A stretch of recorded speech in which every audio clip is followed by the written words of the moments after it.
पार्टियां 40 साल पुरानी है, जो पार्टियां 50 साल पुरानी है, आज जिनका बूथ स्तर में कार्यकर्ता है, जिनके पास धनबल है, उनसे टकरा पाना पॉसिबल नहीं था। तो मेरे कहने का मतलब है आज भी अगर आप, क्योंकि बहुत सारे लोग कहते हैं कि कई साल लगते हैं राजनीति में आने के लिए, सालों लगते हैं, जूते घिस जाते हैं, माने बाल सफेद हो जाते हैं, इस मिथ्या को तो झारखंड हमने तोड़ दिया है कि मात्र साल भर के अंतराल में हम लोग 3.5 लाख वोट लेकर आए हैं। और बस अगर हमारे पास एक बेहतर टीम होती तो पहला ही चुनाव हम जीत जाते। ज्यादा अंतर नहीं था, जो जीते वो 4.5 लाख लाए, जो सेकंड में 3,70,000 लाए इंडिया गठबंधन वाले, और हमसे मात्र 20,000 कम मेरा वोट था। तो इस चीज को हमने झारखंड में मतलब एकदम क्लियर कट उत्तर दे दिया है कि समय और साल मायने नहीं रखता है, आपकी आइडियोलॉजी मायने रखती है। और हमारी आइडियोलॉजी स्पष्ट थी, हमने स्पष्ट कहा था चुनाव में कि आप जितने भी लीडर्स हैं, क्योंकि सबसे महत्वपूर्ण जो चीज आती है वो इकोनॉमी की आती है। आज हम यहाँ बैठे हैं, चाहे जिनका जो भी डिपार्टमेंट है, हम लोग कोई साधु संत सन्यासी है नहीं, पीर फकीर है नहीं, हम एक सामाजिक जीवन को जीने वाले हैं, गृहस्थ जीवन को जीने वाले लोग हैं। यानी हमारा सबसे जो महत्वपूर्ण विषय होगा इकोनॉमी होगा, हमारी संपत्ति होगी। तो मैंने वही जनता से कहा कि जिन नेताओं को आप चुनकर भेजते हैं, आप उनकी संपत्ति के बारे में पता करें।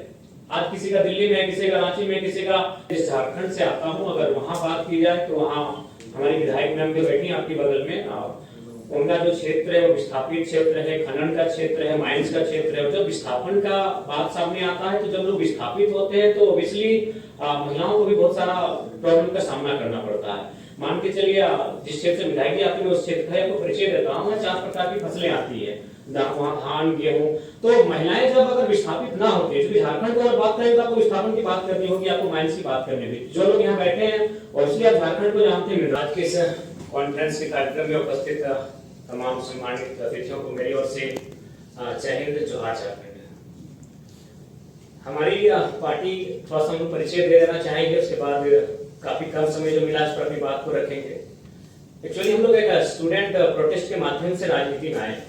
कोई आइडिया नहीं था कि पॉलिटिक्स कैसा होता है, और खासकर कभी मुखिया का चुनाव नहीं लड़े तो बंदे सांसद के चुनाव लड़ेंगे, तो ये तो आइडिया ही नहीं था। तो हमने एक स्टूडेंट का प्रोटेस्ट था झारखंड में, वहां आए, मीडिया के सामने अपनी बातों को रखा, मीडिया में कवरेज मिला, तो पूरे राज्य में हमारे विचारों को सर्कुलेट किया गया। उसके बाद से हर एक पंचायत वाइज, प्रखंड वाइज सभाएं होने लगी और लोग हमारा डिमांड करने लगे, हमें सुनने लगे, और कभी कभी 2 बजे रात तक, 4 बजे रात तक लोग सुनने लगे।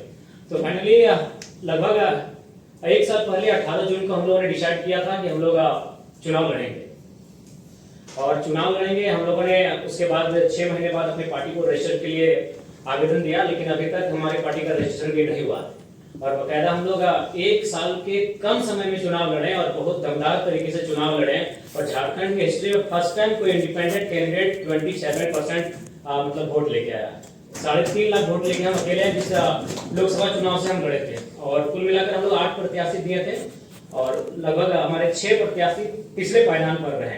तो इसका मतलब है कि मैं भारत की तो नहीं कह सकता, लेकिन झारखंड के परिप्रेक्ष्य में कह सकता हूँ कि झारखंड बदलाव चाहती है, और नो डाउट बदलाव होना चाहिए, क्योंकि झारखंड जिस पृष्ठभूमि से आती है, झारखंड उसके नाम में ही छुपा है। झाड़ यानी जंगल होता है, खंड यानी जमीन होता है, और आज हमारा दोनों चीज संकट में है। जब जंगल की बात करने वाला कोई नहीं है। उदाहरण के लिए आप देख सकते हैं आज हसदेव जंगल की क्या कहानी है। आज दिल्ली का टेम्परेचर हम लोग 45 पा रहे हैं, 46 पा रहे हैं, बिल्कुल अपने मतलब अपोजिट पा रहे हैं। झारखंड का वातावरण से जब दिल्ली में हम लोग कदम रखे तो बिल्कुल असहनीय लगा, और हम लोग को लगा भी नहीं कि 2 मिनट यहाँ ठहर पाएंगे।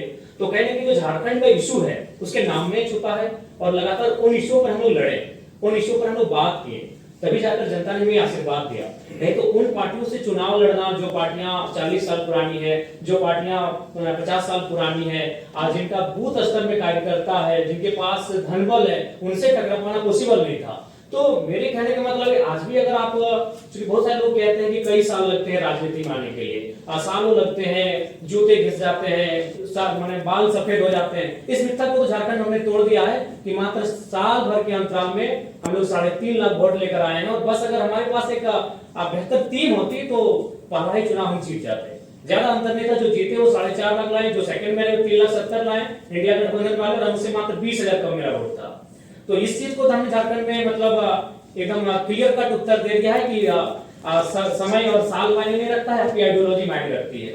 और हमारी आइडियोलॉजी स्पष्ट थी, हमने स्पष्ट कहा था चुनाव में कि आप जितने भी लीडर्स हैं, क्योंकि सबसे महत्वपूर्ण जो चीज आती है वो इकोनॉमी की आती है। आज हम यहाँ बैठे हैं, चाहे जिनका जो भी डिपार्टमेंट है, हम लोग कोई साधु संत सन्यासी है नहीं, पीर फकीर है नहीं, हम एक सामाजिक जीवन को जीने वाले हैं, गृहस्थ जीवन को जीने वाले लोग हैं। यानी हमारा सबसे जो महत्वपूर्ण विषय होगा इकोनॉमी होगा, हमारी संपत्ति होगी। तो मैंने वही जनता से कहा कि जिन नेताओं को आप चुनकर भेजते हैं, आप उनकी संपत्ति के बारे में पता करें। आज किसी का दिल्ली में, किसी का रांची में, किसी का विदेशों के कंपनियों से टाइप है। आपकी बात बहुत सही है, इकोनॉमी का 50% हिस्सा महिलाएं भी हैं, इतना यूथ भी है, तो उसके बारे में आपको क्या लगता है? मेरी भी आशा है कि आप जैसे और लोग चुनाव जीते, हमें जरूरत है। इस बार सिर्फ 7 इंडिपेंडेंट कैंडिडेट हैं, हमें चाहिए कि एक स्ट्रॉन्ग डेमोक्रेसी के लिए और आए, क्योंकि आप मुद्दे उठा रहे हैं जो रेलेवेंट मुद्दे हैं। तो ये मुद्दे क्या सिर्फ मर्दों के हैं? नहीं, बिल्कुल सबसे ज्यादा प्रभावित तो महिलाएं होती है, क्योंकि मैं जिस झारखंड से आता हूँ, अगर वहाँ बात की जाए तो वहाँ हमारी विधायक मैम जो बैठी आपके बगल में, उनका जो क्षेत्र है वो विस्थापित क्षेत्र है, खनन का क्षेत्र है, माइंस का क्षेत्र है। जब विस्थापन का बात सामने आता है, तो जब लोग विस्थापित होते हैं तो ऑब्वियसली महिलाओं को भी बहुत सारा प्रॉब्लम का सामना करना पड़ता है। मान के चलिए जिस क्षेत्र से विधायक आती है उस क्षेत्र का आपको परिचय देता हूँ। 4 प्रकार की फसलें आती है, वहाँ धान, गेहूं। तो महिलाएं जब अगर विस्थापित ना होती है, झारखंड को अगर बात करें तो आपको विस्थापन की बात करनी होगी, आपको माइंस की बात करनी होगी। जो लोग यहाँ बैठे हैं और इसलिए आप झारखंड को जानते हैं मिनरल्स के लिए, और नो डाउट हम लोग देते हैं 27% कोयला देते हैं और 40% खनिज देते हैं। तो अगर हम विस्थापन जब ना होता है तो उस समय महिलाओं की भागीदारी होती है, खेती के माध्यम से हो, साग सब्जी के माध्यम से हो, यानी महिलाओं की परस्पर भागीदारी होती है। अगर पुरुष खेत को जोतने का काम करते हैं तो महिलाएं वहां धान उगाने का काम करती है, उसको रोपने का काम करती है। और तो फिर महिलाएं जब धान को काटती हैं तो पुरुष को खेत कर लेके आते हैं, यानी 50-50% होता है। जब खेत हमारे पास होते हैं तो हमारे पास जो महिलाओं की भागीदारी होती है 50% होती है। लेकिन जब उस क्षेत्र से हम विस्थापित कर जाते हैं, वो क्षेत्र जब गवर्नमेंट किसी परियोजना के लिए ले लेती है तो महिलाएं शून्य हो जाती है, उनके हाथ कट जाते हैं। तो लाइक जब हम लोग न्यू झारखंड की बात करेंगे तो महिलाएं ऑब्वियसली बहुत भारी संख्या में होंगी। और इस चुनाव में हमारे पास जो मेरा वोट बैंक रहा 3.5 लाख, उसमें अगर रेशियो भी देखा जाए तो 60% यूथ थे, बाकी 40% महिलाएं थी।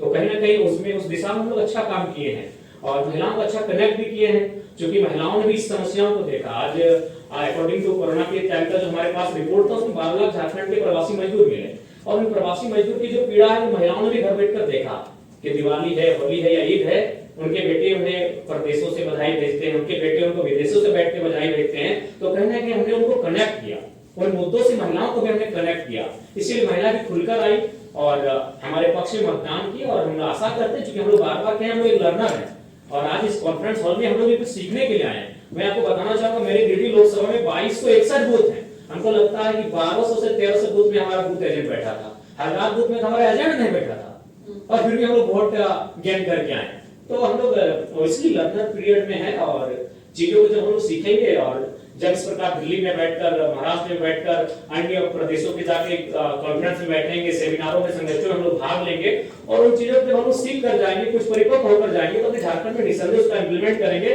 और बेहतर करेंगे। हम आशा है कि आज जो प्रबुद्ध लोगों के बीच हम बैठे हैं